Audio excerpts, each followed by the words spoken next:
Olá, está no ar o terceiro episódio do Liderança Rosa, um episódio em parceria do Grupo Bandeirantes com a Famecos aqui da PUC. Hoje nós vamos entrevistar Amanda Mafissoni, junto comigo, Ana Lorenzini e Mariana Gomes, estudantes de jornalismo na Famecos aqui da PUC. Para começar, Amanda, fala um pouquinho sobre como foi receber esse diagnóstico, o primeiro impacto de você. Olá, primeiro quero agradecer o convite e é muito bacana a oportunidade de poder falar, né, de um assunto que hoje é tão tabu por muitas mulheres, mas que é a realidade de muitas, né? Receber o diagnóstico, te confesso assim, que num primeiro momento é aquela sensação de perdi o chão, né? Ao mesmo tempo, depois a gente começa a estruturar, né, e a pensar num planejamento de como vai encarar.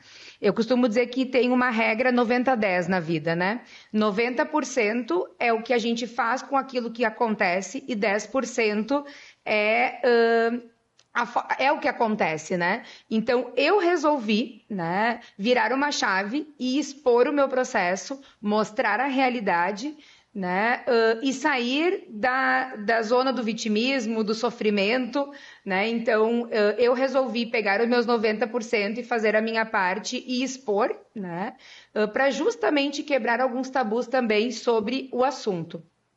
Tá certo, isso é muito bacana e também fez um ano que você raspou o cabelo, né? Como que foi toda essa situação? É um impacto na vida das pessoas que têm a doença? Como que foi tudo isso? Então, sim, fez um ano que eu raspei o cabelo. Para mim, particularmente, né, a possibilidade da gente se ver de uma forma que a gente jamais imaginou, ela foi bem desafiadora, né? Quando tu tá na frente, assim, do espelho e a minha cabeleireira começou a raspar o meu cabelo e tu não saber qual é a versão que vai estar por trás, né, daquele teu cabelo, é bem doido e ao mesmo tempo é uma sensação muito boa porque tu te olha na tua versão mais nua, né? Eu optei por raspar e não usei touca, não usei lenço, não usei peruca, então eu assumi realmente a careca, né? Coloquei a careca para jogo, porque eu me sentia... Teve uma vez que eu tentei botar lenço, mas eu me senti mais doente com o lenço que com a careca, né? Então, eu optei por realmente deixar a careca e mostrar para as pessoas que dá também, né, para estar nessa situação, se maquiar, se arrumar, se sentir bonita, né? E essa minha exposição também fez com que muitas mulheres chegassem até mim e também se encorajassem, né? Porque, claro que para cada pessoa, né, um processo da doença, uma etapa da doença, ela tem um peso, né? Para mim, a questão de perder o cabelo não foi um peso tão elevado, né? Mas muitas pessoas me procuraram na época e compartilharam. Então, sim, agora fez um ano, né, que eu raspei e logo depois que eu terminei as químios, eles já começaram a voltar. E eu acho que isso também é quebrar um tabu, porque o teu cabelo vai voltando, tu vai vendo a força do teu corpo por ter que, né, voltar depois desse processo tão que te deixa tão frágil, né? E ao mesmo tempo, tu te redescobre numa versão que tu não faz a mínima ideia do que vai vir, né? Como o cabelo vai nascer. O meu cabelo ele era bem fininho e preto, ele era muito escuro. Agora ele voltou grisalho, tá voltando cacheado, grosso. Então, assim, tu realmente renascer, né? Sim. E é uma autoestima, né? O cabelo, né, meninas, ele mexe com a autoestima da mulher, principalmente aí a gente acaba tendo que se descobrir em outras maneiras, a maquiagem também, outras maneiras que a gente acaba, ou é o lenço, ou é maquiagem, outras maneiras que a gente tem que se descobrir para poder se sentir melhor, né? Para poder passar por cima disso com uma autoestima elevada, né? E tu comentou muito sobre o fato de ter essa exposição como algo muito positivo, de ter muita gente vindo procurar ajuda, conversar contigo, meio que encontrar um ponto de conforto, dá pra você dizer assim. Como é que foi acolher essas pessoas? Porque tu passa a tua visão e tu consegue, de certa forma, ser um exemplo, ser alguém que inspira as outras pessoas com isso. Legal a tua pergunta, porque eu acho assim, que a grande diferença, né? A gente fala muito sobre empatia, né? Sobre se colocar no lugar do outro. Mas nada mais importante do que alguém que já percorreu o caminho que tu vai ter que percorrer, né, para entender o peso dessa caminhada, né? Então, assim, quando a gente tem um diagnóstico de câncer de mama, né, existem várias etapas de tratamento de acordo com o tipo de diagnóstico que tu tem, né? Eu costumo brincar que o meu diagnóstico, ele teve o combo completo, né? Hambúrguer, batata frita e refri, né? Por que isso? Porque eu tive que fazer químio, eu fiz a retirada das 2 mamas e fiz a radioterapia, que é o pacote completo, né? E isso fez com que eu pudesse, de fato, entender, né, e acolher cada pessoa que chega dentro do seu medo, dentro da sua vulnerabilidade, né? Por quê? Porque é muita informação sobre o assunto e, querendo ou não, tu conversar com alguém que fala uma mesma língua e tu já saber, né, quais são as etapas que vão vir, né, daqui para frente, foi muito bacana e é muito bacana, porque diariamente chegam pessoas no meu Instagram, Amanda, fiz a biópsia, fica na torcida, né? E daí eu digo, não, vai dar tudo certo. Se o teu resultado ele não for o que tu espera, fica tranquila que também vai dar certo, né? Porque eu acho que isso foi a maior questão da exposição. O fato das pessoas entenderem que um diagnóstico não é uma sentença de morte, né? Tu ter um diagnóstico de câncer não significa que tu vá morrer. E essa questão que a gente falou do cabelo, acho que isso é uma grande quebra de um tabu, né? Porque a gente associa a quimioterapia à doença, né? Então, quando a pessoa começa a perder o cabelo, começa a ficar mais branca, começa a ficar mais frágil, mais fraca, a gente associa isso ao câncer, né? Mas, na verdade, isso é a cura. Né? O câncer, ele é silencioso, a cura é o que vem, né? Então, isso também foi algo assim que eu mostrei muito nas minhas redes sociais. A quimioterapia, ela não é minha inimiga, né? Eu só vou conseguir vencer essa etapa se eu passar por ela. E passar por ela significa ter toda essa vulnerabilidade, né? Mas essa questão da exposição, essa questão de acolher as pessoas, eu vejo que eu me tornei um ponto de referência para muitas pessoas, né? Porque ali elas podem falar o que elas sentem, elas podem expor os medos com essa escuta acolhedora, né? Sem um julgamento, porque as pessoas não querem muitas vezes falar de doença. Sim. Né?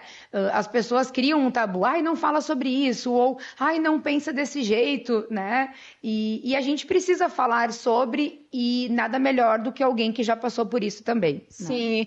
E também não é mostrar uma normalidade a essas pessoas, mas sim mostrar que elas não estão só.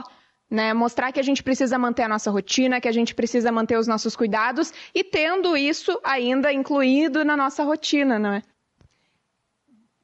Muito bacana isso que tu trouxe, por quê? Porque as pessoas, elas imaginam assim, tive um diagnóstico, agora eu vou viver o câncer, né? E eu brincava, assim, eu dizia assim, eu não tenho tempo para viver ele, né? Então, ele que se adapte e vamos seguindo a vida. Então, assim, eu trabalhei normal esse período, né? Claro que num ritmo diferente, teve dias que eu não conseguia sair da cama, porque eu estava muito fraca, estava muito debilitada em função das químios.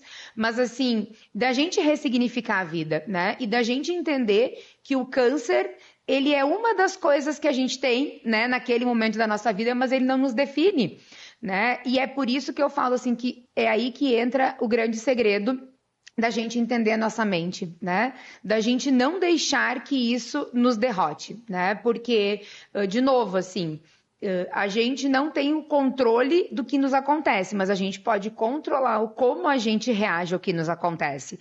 E mostrar isso e viver esse processo, né, entendendo que, ok, ele vai fazer parte e ele vai passar, né, muda todo o jogo, né? Então, eu acho que é isso, assim, é como tu falou, não é normal ter câncer? Não, não é normal, não é o que todo mundo vive? Não, mas não é o fim e vai passar. E mostrar que vai passar, e as pessoas hoje me olharem, né, e eu curada, e podendo, né, comemorar esse momento, podendo mostrar que existe vida após esse diagnóstico, né, eu acho que é também uma pontinha de esperança para quem está passando, para quem vai descobrindo né, para quem vai tendo um diagnóstico nesse momento. Sim, a gente não se afundar, não se entregar à doença, né?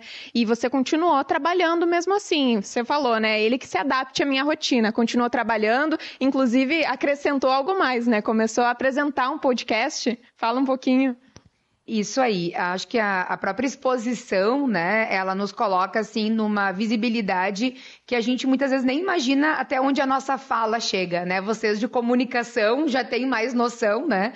Eu, quando comecei esse movimento de expor a minha doença e meu processo, eu nunca imaginei, né, que a fala chegaria tão longe, inclusive até o convite de estar aqui hoje, né? Mas realmente, né, o se comunicar, né, a nossa fala ela chega onde a gente menos imagina e ela ajuda muitas pessoas e através disso também, dessa exposição, veio o convite, né?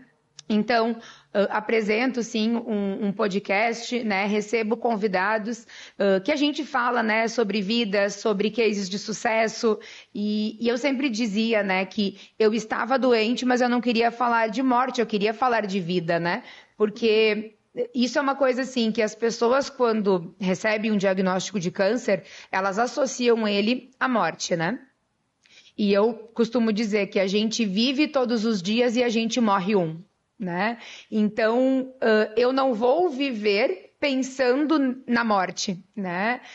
Dentro da minha doença, dentro do processo que eu vivi, eu por muitas vezes falava, né? Tem pessoas que não estão doentes, mas estão mais mortas do que eu, né? Sim. Porque é o como a gente encara os problemas e ter passado, né, por esse diagnóstico e ter vivido, né, essa doença, fez também com que os dias comuns tivessem outra cor, né? Porque teve dias, por exemplo, eu tenho uma filha de 5 anos, e teve dias, por exemplo, que eu não tinha força para vestir ela, para levar ela para a escola, né? E eu dizia muito isso nas minhas redes sociais, né? O teu dia comum certamente é o desejo de outra pessoa. Às vezes a pessoa tá lá resmungando, achando ruim, que teve... eu tive uma reunião que foi complicada, eu tive uma situação difícil, né? Esse teu dia comum é o sonho de alguém, né? E então, passar por um processo assim, né? A gente nunca sai igual, né? E se a gente sai pior, a gente viveu ele errado, né? Sim. Então, certamente, né, viver tudo isso transformou não só a minha vida, mas a vida de muitas pessoas que optaram por me acompanhar e viver esse processo junto comigo. Tá certo. Vamos pro intervalo rapidinho, daqui a pouco a gente volta com esse papo super bacana.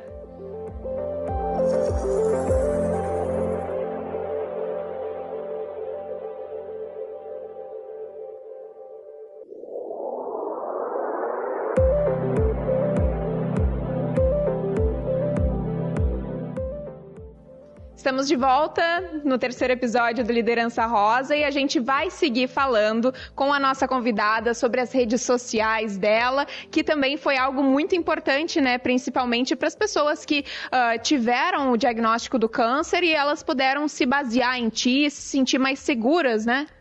Isso, eu gostaria de perguntar, que você disse que mulheres com câncer chegam em ti perguntando sobre como é que foi a biópsia e tudo mais. Como é que é para ti ser uma referência nesse sentido e ter mulheres que passaram, estão passando por isso, terem a ti como esse amparo? Eu me sinto muito feliz, né, por poder ter essa oportunidade de ser essa referência para essas pessoas, né? A doença em si, o diagnóstico, o câncer, ele é um processo que ele é muito solitário em vários momentos, né?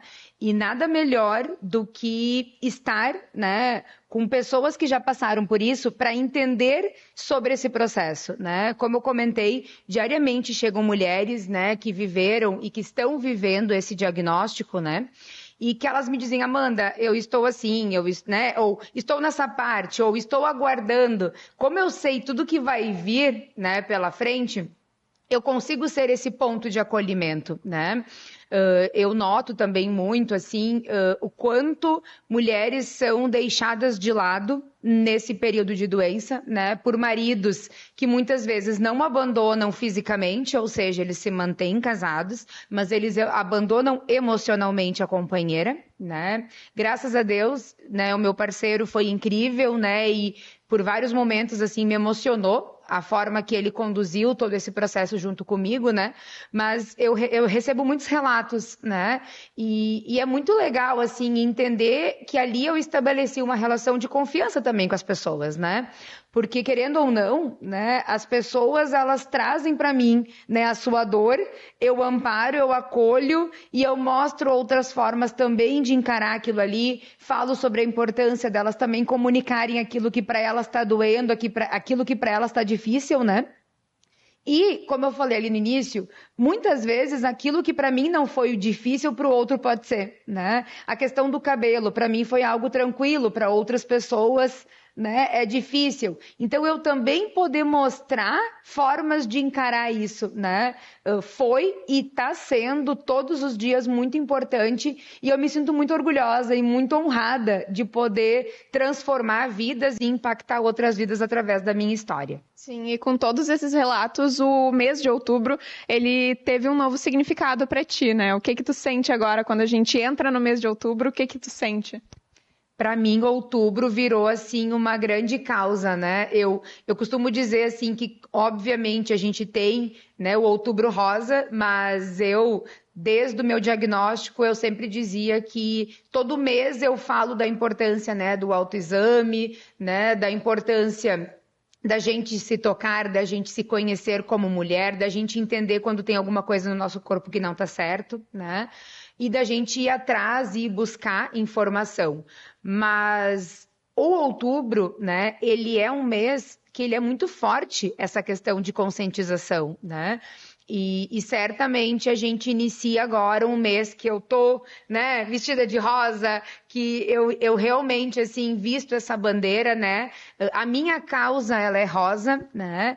E a minha causa é muito além, né, só de poder estar aqui num programa, né? Mas ela é o dia a dia, né? Ela é o acolhimento, ela é quebrar tabus e falar sobre esse assunto, né? Fazer as mulheres entenderem, né, que elas não estão erradas de terem uma doença, porque isso é uma coisa que eu noto muito, assim.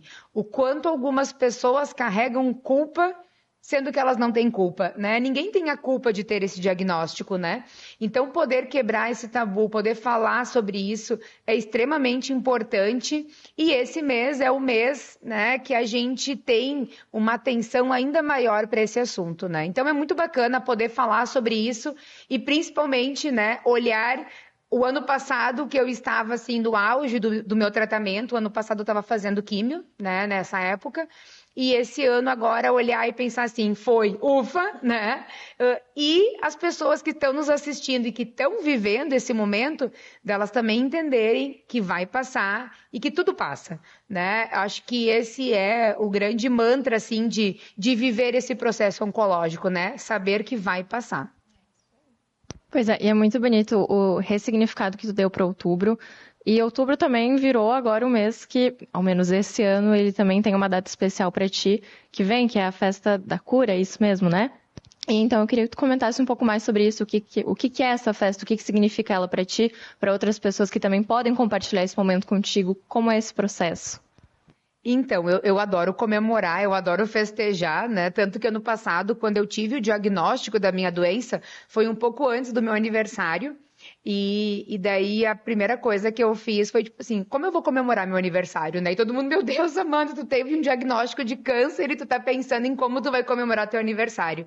E sim, por quê? Porque eu amo comemorar e de novo, né, aquilo, a gente vai morrer um dia, mas eu tô viva, né? E a gente precisa comemorar. Então toda a ideia da Festa da Cura, ela começou no meu aniversário do ano passado, quando eu recém tinha tido o diagnóstico, eu não estava em tratamento ainda, né? Estava aguardando todas as liberações, enfim, do meu plano para começar o tratamento. E daí ali eu comecei a lançar a ideia, né? Ah, Festa da Cura, Festa da Cura. E esse ano, então, né, a festa se tornou realidade, né? E é muito bacana, né, poder olhar e poder ter tantas pessoas comigo. A festa, ela tomou uma proporção também muito além do que eu imaginei num primeiro momento, né? Primeiro momento ela era para meus familiares, meus amigos, mas eu acabei fazendo venda de ingressos, tendo parcerias na festa, atrações, banda. Então, ela tomou uma proporção muito além, né? E é o momento de brindar, de comemorar, de ressignificar, né? e de comemorar, que nem eu brinco, meu primeiro aninho, né? O primeiro aninho de uma vida nova, né? De uma vida ressignificada. Então, é muito especial poder viver esse momento. Sim, você falou sobre os momentos difíceis, né? Durante o câncer. Você tem filho, não sei quantos anos ele tem? A minha filha, a Isabela, ela tem 5 aninhos. Sim. Na época, ela tinha 4. E como é que foi, assim, contar até chegar a ver a mamãe sem o cabelo? Como que foi toda essa aceitação e chegar para a filha e ter esse momento com ela? Porque a gente sabe que é um momento especial, é um momento delicado, né? Até porque a gente não sabe como a forma que a criança vai lidar. Tu sabe que é muito legal essa tua pergunta, porque também muitas mães me procuram, né? Porque assim, quando a gente recebe o diagnóstico, depois de ser mãe, né? A primeira preocupação não é a gente, né? Mas são os outros, Como né? vou cuidar? Tenho Isso forças? Isso aí, como eu vou cuidar? E se eu vier a faltar, o que vai acontecer? E esse para mim também é um ponto, né? As pessoas, elas não deixam o paciente oncológico falar de morte, né? E, na verdade, eu sabia desde o início, né, que provavelmente eu não iria morrer de câncer de mama, né? Mas, mesmo sabendo, eu queria que pessoas me deixassem falar sobre esse processo, né? E tipo assim, tá, como é que eu quero que aconteça se acontecer, né? Então, isso eu acho que é uma dica também bacana, né? Deixem as pessoas falarem, né? Porque as pessoas, não fala sobre isso, meu Deus que me livre, né? Não, deixa falar. A gente precisa, né, deixar o nosso desejo, né, para que os outros também saibam que se acontecer, o que a gente vai fazer com relação a isso, né? Mas eu optei, tá, por conversar com a Isabela, falar para ela sobre, né? Eu, inclusive, usei as palavras, eu falava, olha, a mãe, né, tem câncer, a mãe tem câncer de mama, eu ainda tenho o catéter, dá para ver aqui, né? Então, num primeiro momento, para ela, o catéter era a minha doença, né? Porque a criança, ela tem que ter algo visual, né? E então, eu dizia, ó, a mãe vai lá botar o remédio no dodói. Ah, é aqui? Sim. Daí eu ia para químio, né? Botava remédio. E daí... quando as químios que eu fiz, eu primeiro fiz as vermelhas, elas são muito fortes, e na segunda sessão o meu cabelo já começou a cair, né? Então, assim, quando eu dava banho nela, ela já via aquele cabelo caindo, e daí eu explicava para ela que era o meu remédio, que era muito forte, né? E quando eu tomei a decisão, né, primeiro eu cortei meu cabelo, cortei ele mais curtinho, depois eu tive que raspar. Daí eu fui encontrar, né, uma boneca, eu achei uma Barbie careca, né? Optei então por comprar, por dar para ela também, né, para fazer uma certa associação, né, de que estava tudo certo, de que isso fazia parte do meu processo, né? Mas eu nunca escondi nada da minha filha, né? Eu sempre disse para ela como eu me sentia, eu dizia que eu ia fazer, né, a químio. Ela foi um dia comigo, mas ela não podia ficar na aplicação, mas ela foi na preparação, até para ela também, né, ver que eu não estava sofrendo, né, ela ver que eu entrava, que eu estava feliz, que eu estava bem, né, e eu me emociono quando eu falo disso, ó, porque a primeira coisa, assim, que eu ficava pensando, né, como é que a Isabela vai ver, né, ela vai ver a minha fraqueza, né? E hoje eu me emociono porque, assim, eu tenho certeza que ela não tem a referência da minha vulnerabilidade, da minha fraqueza, mas ela tem a referência da mãe forte que lutou por viver, né? Eu, ano passado, a gente fez foto de Natal em família, eu careca, porque é isso que eu dizia, né? Esse ano eu fiz fotos, né, em maio, de Dia das Mães com ela, porque a Isabela vai crescer, né? E lá na frente ela vai olhar esses registros e ela vai ver o quanto eu lutei para viver e ela participou disso, né? Tem pessoas que diziam, deixa ela na tua mãe, né? A avó pode cuidar. Eu dizia, não, eu quero que ela viva esse processo comigo, porque isso vai fazer parte da vida dela também, né? E isso vai passar, mas eu optei por sempre falar a verdade para ela, né? Chorar quando eu tinha que chorar, né? Teve dias que ela dizia, mas mãe, eu queria só brincar contigo, né? Dias que eu não tinha força para ficar em pé. E eu dizia, Isa, a mãe não consegue ficar em pé. E a criança, ela tem uma habilidade que nós, né, adultos não temos. Eles eles viram a chave muito rápido. Daí ela dizia assim, então tá, mãe, vamos brincar de alguma coisa deitada, então? Daí tava eu na cama, montando quebra-cabeça deitado, mas entendem, assim, eles não ficam olhando para o problema. Ela foi buscar uma solução, né? E eu me orgulho, assim, de ter encarado esse momento, de ter, né, trabalhado também com ela de uma forma que ela pudesse também entender sobre a vida, né, e entender que as dificuldades, elas existem, né, que a vida, que nem eu brinco, ela não é um moranguinho com açúcar, né, que ela vai ter, né, as dificuldades, mas, de novo, é o como a gente encara as dificuldades. Sim, a história é super emocionante, né? A gente às vezes não sabe como lidar, às vezes a gente pensa como que a gente vai contar para uma criança que não vai entender, mas às vezes entendem mais do que os adultos, né? Conseguem passar por essas dificuldades e sempre dar um jeito de dar a volta por cima, né? Eu não sei, Mariana, tem algum questionamento?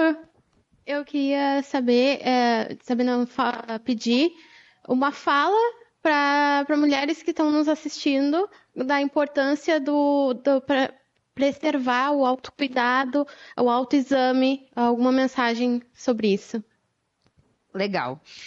A primeira coisa que eu gostaria de falar, né, para quem está aqui nos assistindo, quem está aqui nos acompanhando, é se conheçam, né? Conheçam o seu corpo, porque a gente sabe, né, quando tem alguma coisa errada no nosso corpo, né, e muitas vezes a gente vai deixando, né, a importância da gente ter, né, um diagnóstico precoce, conseguir, né, já buscar um tipo de ajuda, né, e de novo, assim, para quem está nos assistindo, para quem está passando por isso, ou para quem, porventura, possa descobrir algum diagnóstico, né, não é o fim do mundo, não é, né, uma sentença de morte, vai passar. Hoje a medicina está muito avançada e a gente tem, né, muito recurso para poder ir atrás, né, para poder se olhar no espelho e poder ressignificar até a nossa imagem, né, a nossa autoestima, com tantos recursos que hoje a gente tem, né? Então, o medo, ele nos paralisa e ele faz com que muitas mulheres, quando veem algo errado no corpo, não vão atrás, né, porque elas não querem um diagnóstico, né? E o não ir atrás, muitas vezes, só piora o diagnóstico que se tem ali na frente, né? Então, vamos aproveitar, né, inclusive esse mês, né, para o autoexame, né, para o autoconhecimento, para ir atrás, né, de entender que sim, vai ser difícil, vai ser dolorido, vai ser, né, um momento de muitas vezes extrema vulnerabilidade e fraqueza, mas esse momento ele também vai passar. Sim. E dias melhores virão. Vai passar e vai tornar ainda mais forte, né? Amanda, deixa o teu arroba aí para as pessoas que quiserem te seguir. Então, aguardo vocês, né, no meu Instagram. Meu Instagram é @AmandaMafissoni. E lá no meu Instagram tem todo o processo, desde o dia que eu descobri a doença, que eu gravei um vídeo, que eu expus para todas as pessoas, então, né, o que eu ia estar passando. Tem toda a minha transformação também, né, quando eu cortei a primeira vez o cabelo, quando eu raspei depois, e todo esse renascimento também, né, então estão convidados a me acompanhar, né, e com certeza também, se alguém precisar, né, e quiser conversar sobre, eu fico à disposição também. É um prazer poder, né, impactar vidas e transformar histórias através do meu processo, através da minha história. Tá certo, pessoal. Amanda Mafissoni. Primeiro, Amanda, muito obrigada por ter participado dessa conversa aqui conosco. Tenho certeza que eu e as meninas, a gente vai levar esse mês com muito mais significado ainda. Muito obrigada mesmo. E é isso, pessoal. O terceiro episódio do Liderança Rosa aqui para vocês.